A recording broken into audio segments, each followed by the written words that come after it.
La encontré con otro en nuestra cama. Ni mensajes, ni llamadas sospechosas. En persona. En directo. Un martes, a las 5:30 de la tarde, en el piso que llevamos pagando juntos desde hace 9 años. Y no fue por accidente.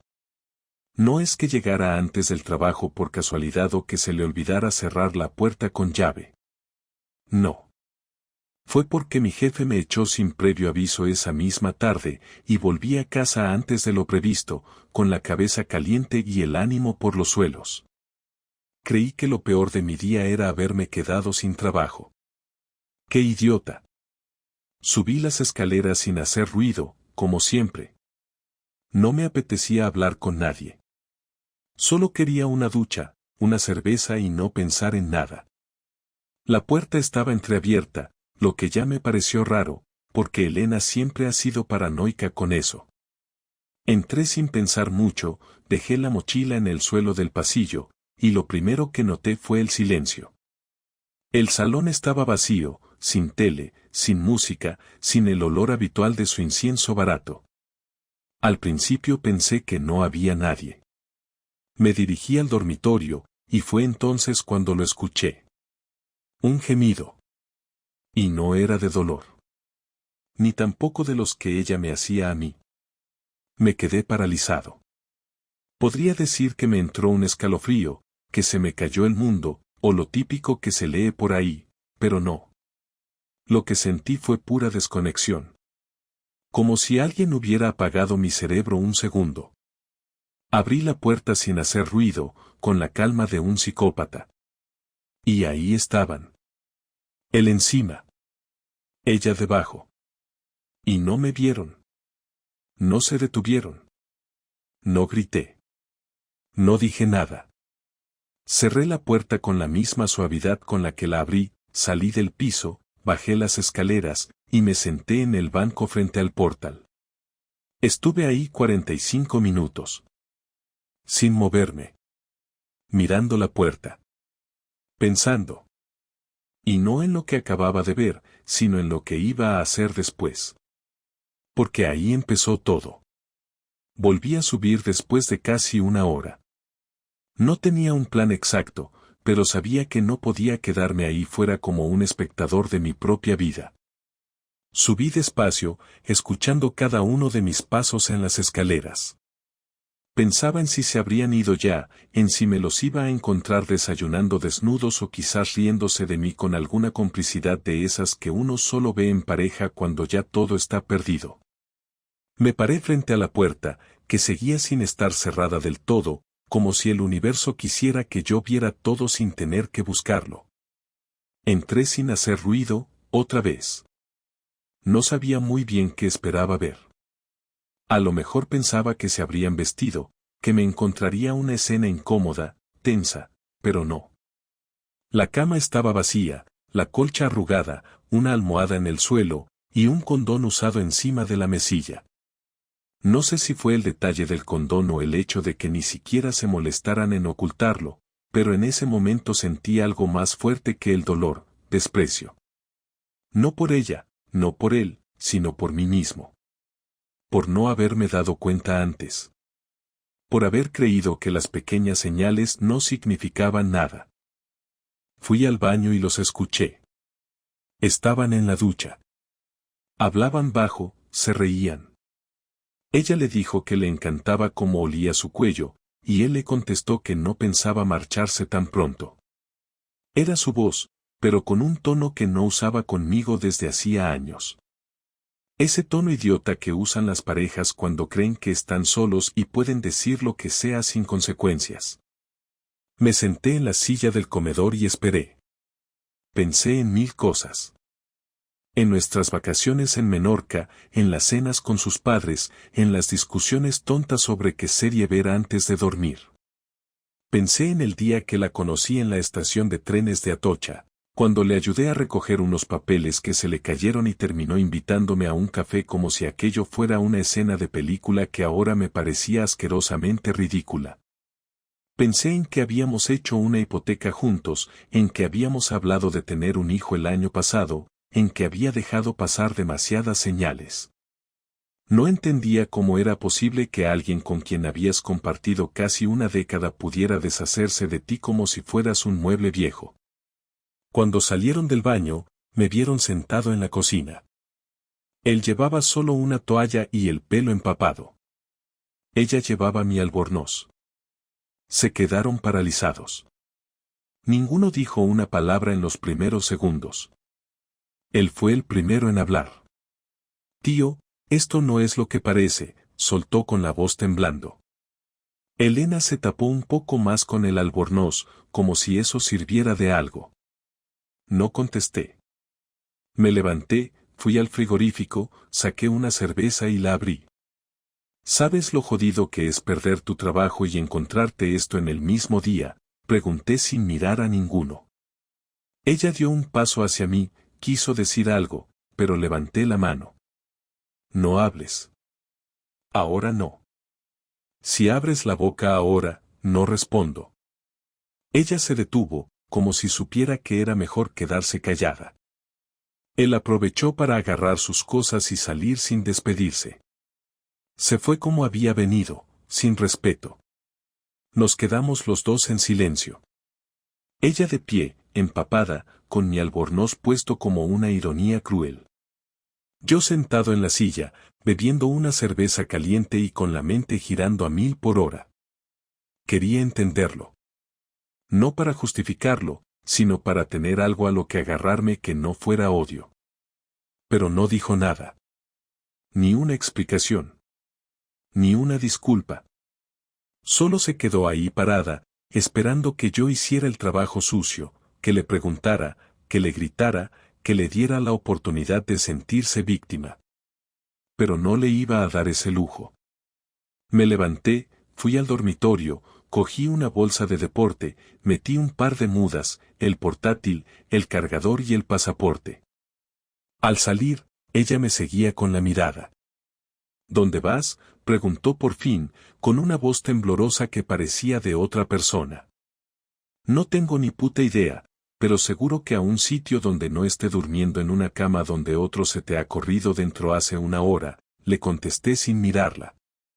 Cerré la puerta sin hacer ruido. Bajé las escaleras sin mirar atrás. En el portal me encontré con la vecina del tercero, la que siempre nos preguntaba por qué no teníamos hijos todavía. Me saludó con una sonrisa. Yo le devolví una mueca, apreté los dientes y salí a la calle. En el bolsillo tenía las llaves de casa.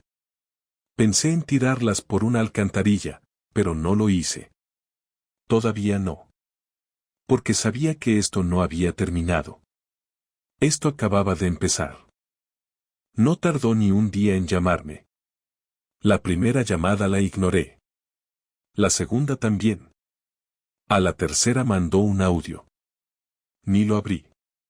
Me metí en casa de mi hermano, que me dejó el sofá durante un par de noches, y me limité a no pensar. No le conté nada, solo le dije que me había peleado con Elena y que necesitaba unos días. Él no preguntó más. Siempre ha sido así. Esa noche dormí sin cenar, con la ropa que llevaba puesta, sin ducharme y con los ojos abiertos. Ni siquiera tenía sueño. Solo una especie de necesidad urgente de no pensar demasiado para no explotar. A las 4 de la mañana abrí uno de los audios. Su voz sonaba más tranquila de lo que yo esperaba, como si ya hubiera ensayado lo que iba a decir. Javi, por favor, no desaparezcas así. Necesitamos hablar. Sé que estás dolido, pero al menos escúchame. Lo borré sin responder. Al día siguiente me mandó un mensaje diciendo que iba a recoger sus cosas a casa de su madre y que estaría fuera por unas horas, como si me estuviera pidiendo permiso en mi propia casa. Respondí con un simple haz lo que quieras. El jueves por la tarde volví al piso. No para reconciliarme ni para hacer las paces. Fui porque tenía que verla. Porque no podía quedarme con solo la imagen de ella follando con otro en mi cama. Necesitaba más. Necesitaba entender hasta dónde había llegado esto y qué parte de mi vida era real y cuál era mentira. Entré y estaba todo limpio, ordenado, como si nada hubiera pasado. Ella estaba sentada en el sofá, con una carpeta en las piernas. Se levantó en cuanto me vio. Gracias por venir, dijo en voz baja. Me senté sin responder. Ella se acercó un poco, pero no lo suficiente como para tocarme. No voy a justificar lo que hice. Solo quiero que entiendas por qué pasó. Me reí. No de forma sarcástica. Fue más un estallido nervioso, como si mi cuerpo ya no pudiera contener tanta tensión. ¿De verdad crees que hay algo que puedas decir que haga que esto tenga sentido?, le pregunté sin levantar la voz. No, admitió, pero quiero contártelo igual. Y lo hizo. Dijo que llevaba meses sintiéndose vacía, que se notaba desconectada de mí, que no entendía por qué yo ya no le preguntaba nada, que me notaba distante. Que sí, que sabía que yo trabajaba mucho, que estaba estresado, que no era culpa mía. Pero que ella se sentía sola. Dijo que conoció a ese tío en el gimnasio, que al principio solo hablaban de tonterías, que luego empezaron a salir a correr juntos, que él era divertido, que le hacía sentir cosas que hacía años no sentía. No me miraba a los ojos mientras hablaba. Mantenía la vista fija en un punto del suelo como si le costara sostener lo que decía. No quería que pasara, dijo, pero pasó. Me equivoqué. No estoy enamorada de él. Solo fue un momento. Una mierda de momento. La interrumpí ahí. No fue un momento. Fueron semanas. Quizás meses. Lo tenías en mi casa, en mi cama. No puedes llamar a eso un momento. Eso es planificación, eso es frialdad, eso es traición, Elena. Ella tragó saliva. Sabía que no tenía defensa. Solo pasó 2 veces, murmuró. No me interesa cuántas veces fue. Me interesa cómo te atreviste a abrirme la puerta, a cenar conmigo, a dormir a mi lado sabiendo que te habías follado a otro. Eso es lo que no me entra en la cabeza. Ella se echó a llorar. No hice nada. No me moví. No la toqué. No sentí pena. Ni siquiera rabia. Solo un agotamiento profundo que me hacía querer desaparecer. Se secó las lágrimas con la manga de su jersey y me miró por primera vez. No te pido que me perdones. Solo quiero que sepas que lo siento. Me reí otra vez. ¿De verdad piensas que eso importa? ¿Qué decir, lo siento, después de todo va a arreglar algo? Ella volvió a bajar la mirada. No. Pero es lo único que puedo decirte. Hubo un silencio largo, incómodo, feo. De esos que no se llenan con palabras ni con abrazos. ¿Qué piensas hacer?, pregunté finalmente. No lo sé, contestó. Estoy confundida. No sé si quiero seguir contigo o si ya hemos llegado al final. Me levanté. Tú no decides eso. No después de lo que hiciste. No tienes ese derecho. Se quedó quieta. Entonces, ¿ya está?, preguntó. No, le dije. Ahora empieza. Salí de casa sin decir adiós. No di portazos, no grité, no rompí nada. Ya no estaba en modo emocional. Estaba en modo ejecución. Porque si alguien pensaba que yo iba a dejar que esto terminara así, es que no me conoce. Ella pensaba que esto iba a dolerme y que con un par de lágrimas se resolvería todo. Pero no.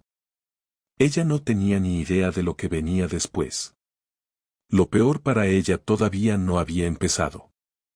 No soy de los que gritan ni de los que hacen escándalos, pero cuando algo me rompe por dentro, se activa un mecanismo que no sabía que tenía. No podía dejar que se saliera con la suya. No después de meter a un tipo en mi cama y luego pretender que unas lágrimas lo solucionaran. Así que empecé a moverme, sin decir nada, sin anunciar nada, pero con cada paso bien calculado. Lo primero que hice fue ir a mi banco y abrir una cuenta nueva solo a mi nombre.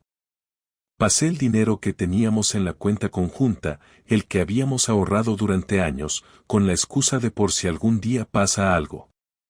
Pues pasó. Dejé lo justo para que no saltaran las alarmas, lo suficiente para que no se diera cuenta de inmediato. Después llamé a mi jefe, el mismo que me había echado días antes. Le pregunté si podía conseguirme un informe oficial que dijera que la causa de mi despido había sido una reestructuración no planificada. No preguntó por qué, pero lo hizo. Eso me sirvió para activar algo más importante, la cancelación del contrato de arrendamiento que habíamos firmado con el nuevo casero hacía 2 meses. Estaba a mi nombre, y en ese contrato, ella era solo cotitular. El casero fue comprensivo. Le expliqué que por motivos personales debía abandonar el piso. Le dije que me haría cargo de la penalización si fuera necesario. Me pidió que le enviara una carta firmada y se encargaría del resto. Mientras tanto, revisé nuestros dispositivos compartidos. El portátil tenía aún abierta su sesión de correo. No entré en lo privado, pero sí lo suficiente para ver que había enviado su CV a varios institutos en otra ciudad. Entendí que tenía planes de irse, quizás con ese tío, quizás sola, pero ya estaba buscando su salida sin decírmelo. Me dio igual. Eso me dio más motivos para acelerar el proceso. Cambié las contraseñas del Wi-Fi, del Netflix, del Spotify y de todos los servicios que habíamos compartido. Desactivé su acceso al seguro médico que yo había contratado desde mi empresa. Me aseguré de hacer todo desde cuentas nuevas, para que no pudiera revertir nada sin tener que pedírmelo. No lo hice por venganza inmediata, sino para que notara, poco a poco, que ya no tenía acceso a mi vida. Cada cosa pequeña sería un recordatorio de que ya no estaba incluida. Lo siguiente fue llamar a su madre. No tenía nada contra ella, pero necesitaba que alguien supiera lo que había hecho su hija. Me atendió con su voz amable de siempre. «Hola, Javier, ¿cómo estás?», me dijo como si todo siguiera igual. No perdí el tiempo. Solo quiero que sepas que Elena me engañó. En nuestra casa. Con otro. En nuestra cama. Y que ya no estamos juntos. El silencio fue inmediato. No hizo falta decir más. Corté la llamada sin escuchar su respuesta. Después de eso, mandé un mensaje a mis 2 amigos más cercanos, los que siempre me habían dicho que veían algo raro en Elena últimamente. Les conté todo. Les dije que si se la encontraban y ella decía que todo había sido culpa mía, tenían mi permiso para llamarla mentirosa en su cara. El viernes por la tarde fue cuando Elena empezó a notar los cambios.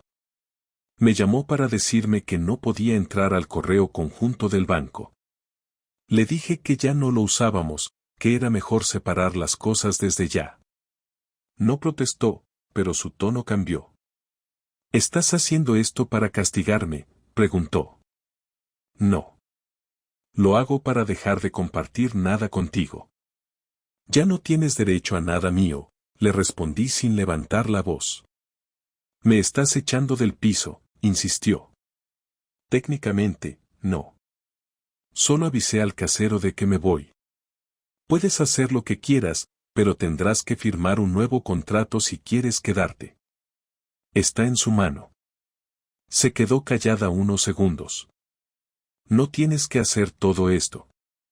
No es necesario llegar tan lejos», dijo. «No es lejos. Es lo justo.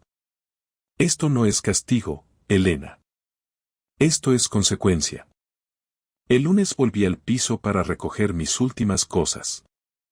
Había dejado que ella se quedara el fin de semana para pensar, pero yo no quería estar más ahí. Cuando entré, estaba sentada en el sofá con una carpeta en las manos, la misma que tenía cuando nos vimos la última vez. «He escrito algunas cosas. Pensaba dártelas en persona», me dijo. No la miré. Fui al dormitorio, metí lo que faltaba en la maleta y cerré. Al pasar por el salón, me puso la carpeta en la mano. No es una excusa. Solo son cosas que necesitaba decir. La tiré sobre la mesa sin abrirla. No me interesa lo que tengas que decir. Me interesa que entiendas que ya no quiero verte nunca más. Ella se levantó. ¿Nunca más, eso es todo? Me giré.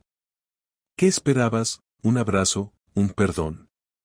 No te confundas, Elena. Esto no es una película. En la vida real, las personas que hacen lo que tú hiciste no tienen final feliz. Se quedan solas y con la culpa. Me fui sin mirar atrás. Esa noche dormí en un hostal barato. No era cómodo, no era bonito, pero era mío. Nadie me mentía ahí dentro. Nadie me usaba. No tenía un plan a largo plazo, pero tenía algo mejor, la certeza de que no iba a permitir que una traición definiera el resto de mi vida. Durante varios días evité cualquier contacto. Apagué el móvil, eliminé mis redes sociales, y solo contestaba a las llamadas de mi hermano y del jefe que, para mi sorpresa, me ofreció volver al trabajo bajo otras condiciones. Acepté sin pensarlo demasiado. Necesitaba recuperar una rutina que no incluyera a Elena, algo que me mantuviera ocupado, lejos de pensamientos repetitivos. Me instalé en un piso pequeño que encontré por una inmobiliaria, a 20 minutos de la ciudad, algo feo pero funcional. Compré un colchón inflable, una cafetera de segunda mano y un juego de sábanas. Nada más. Ni cuadros, ni fotos, ni adornos. Me bastaba con que fuera silencioso y mío. Me dediqué a trabajar, a entrenar en un gimnasio barato y a evitar pensar en todo lo que había pasado. No por falta de dolor, sino por saturación. Hay un punto en el que uno no soporta ni un pensamiento más sobre lo mismo, y yo había llegado a ese punto. Una tarde recibí una carta en el buzón del trabajo. No tenía remitente, pero reconocí su letra. Era de Elena. No la abrí. La guardé en la mochila y la dejé ahí, como una bomba sin detonar. No fue hasta 3 días después que la leí, mientras esperaba que me lavaran el coche en un túnel automático. Ella escribía que entendía todo, que aceptaba las consecuencias, que no estaba intentando volver ni pedirme nada. Decía que solo quería hablar conmigo una última vez, para cerrar todo, sin gritos, sin excusas. Dudé. Parte de mí quería dejarla en el pasado sin más, pero otra parte, la que aún necesitaba entender en qué momento se rompió todo, aceptó. Le contesté con un mensaje breve. Le dije que la vería el sábado, en una cafetería del centro. Solo 1 hora. Nada más. Llegué puntual. Ella ya estaba ahí, con un café delante, sin tocar. Me senté y no nos saludamos con gestos ni con frases hechas. Solo empezamos a hablar, como si estuviéramos negociando un acuerdo más que cerrando una historia de 12 años.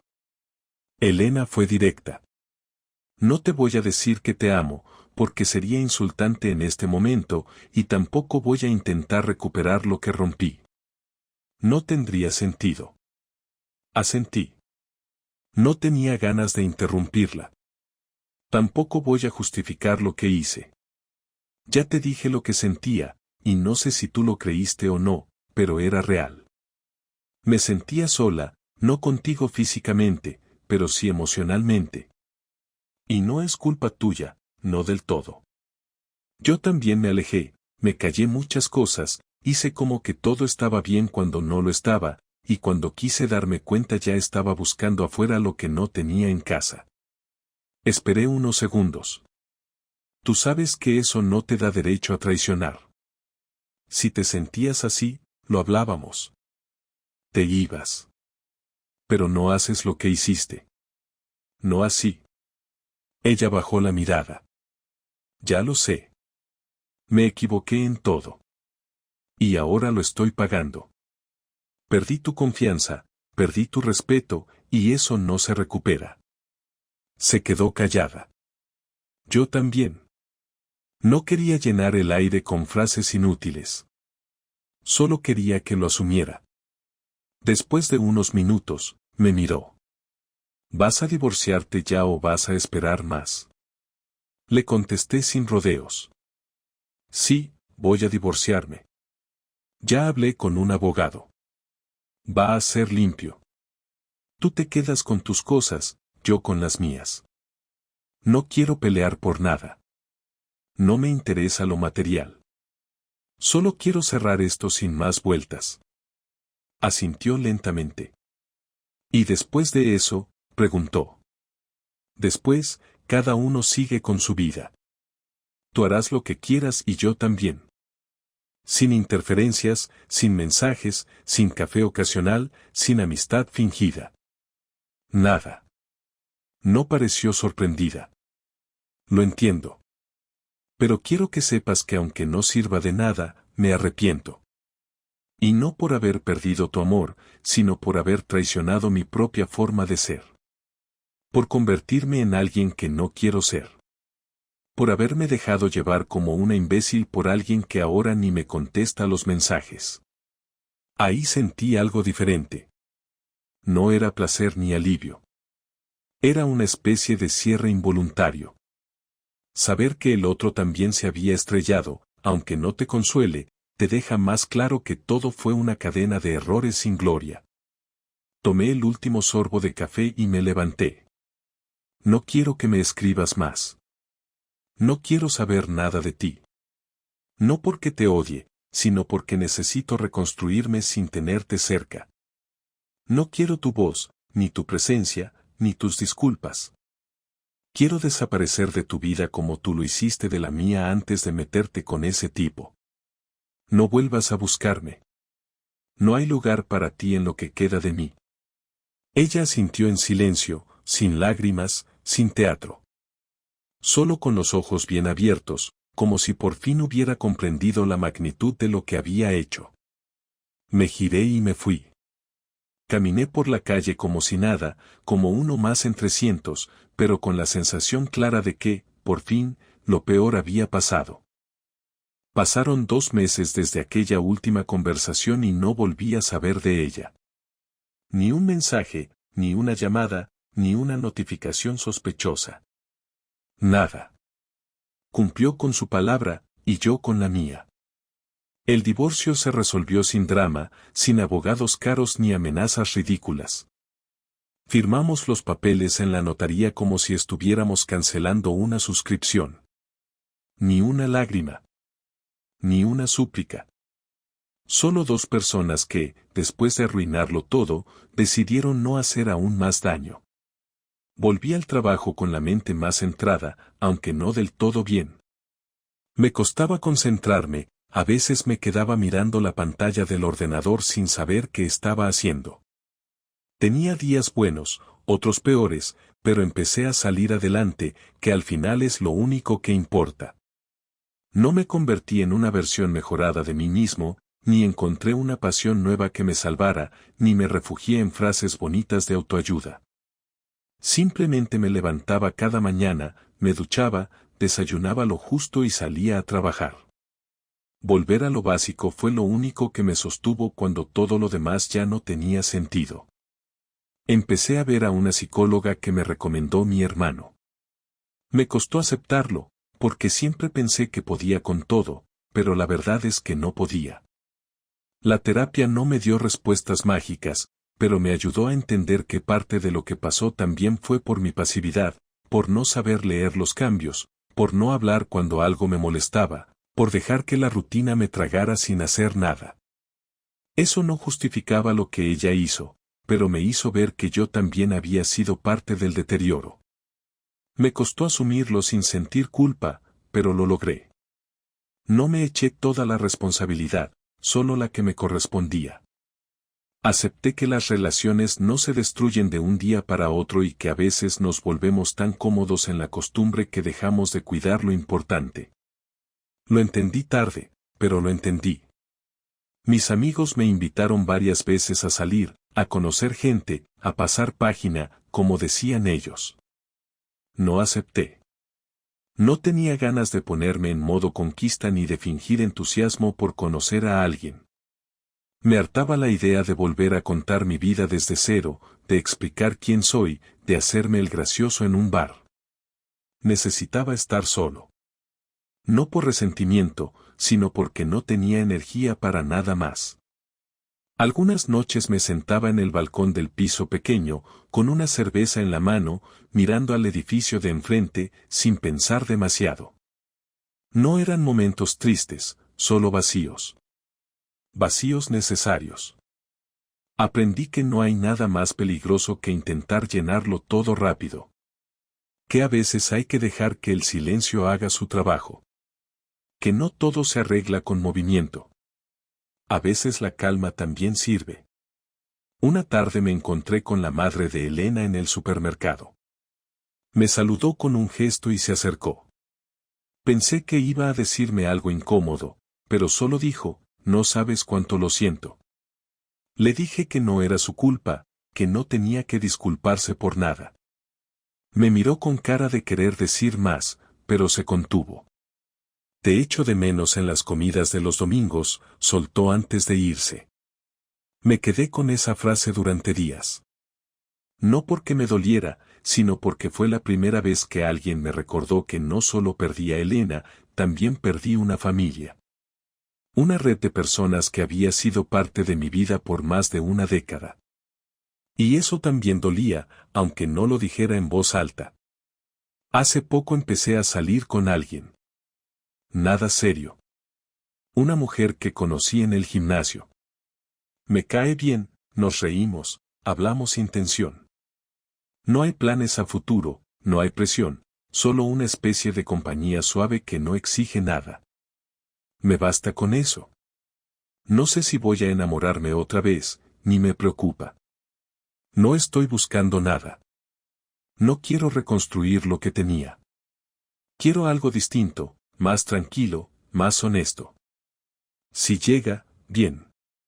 Si no, también. Lo importante es que ya no cargo con ese nudo en el estómago, ni con la necesidad de entender por qué pasó todo. Ya entendí lo que tenía que entender. Y eso me basta. A veces la gente me pregunta cómo estoy. Les digo que bien, que todo va mejorando. No miento. Solo omito los días grises, los momentos en los que aún recuerdo detalles sin querer, los sueños raros en los que Elena aparece como si nada hubiera pasado. Esos momentos ya no me desestabilizan. Son como el eco de algo que ya no tiene fuerza. Sé que no volvería atrás aunque pudiera. No por orgullo. Simplemente porque sé que ese capítulo ya se terminó. No quiero repetir la historia. No quiero volver a confiar en alguien que fue capaz de traicionar lo más básico. Prefiero empezar de cero, aunque me tome años. Prefiero estar solo que vivir con la duda constante. Prefiero la verdad, por dura que sea, a una vida construida sobre mentiras que solo yo me creía. Así que sí, esta fue mi historia. No esperes un final brillante, ni una moraleja inspiradora. Solo fue lo que me pasó. Lo que viví. Y si alguien se ve reflejado, que sepa que el dolor no desaparece rápido, pero se vuelve manejable. Y que no hay que correr para superarlo. A veces solo hay que aguantarlo lo justo hasta que uno empieza a respirar distinto. Y cuando eso pasa, cuando respiras y no te duele, es cuando sabes que ya estás en otro lugar. Uno nuevo. Uno tuyo. Uno sin ella.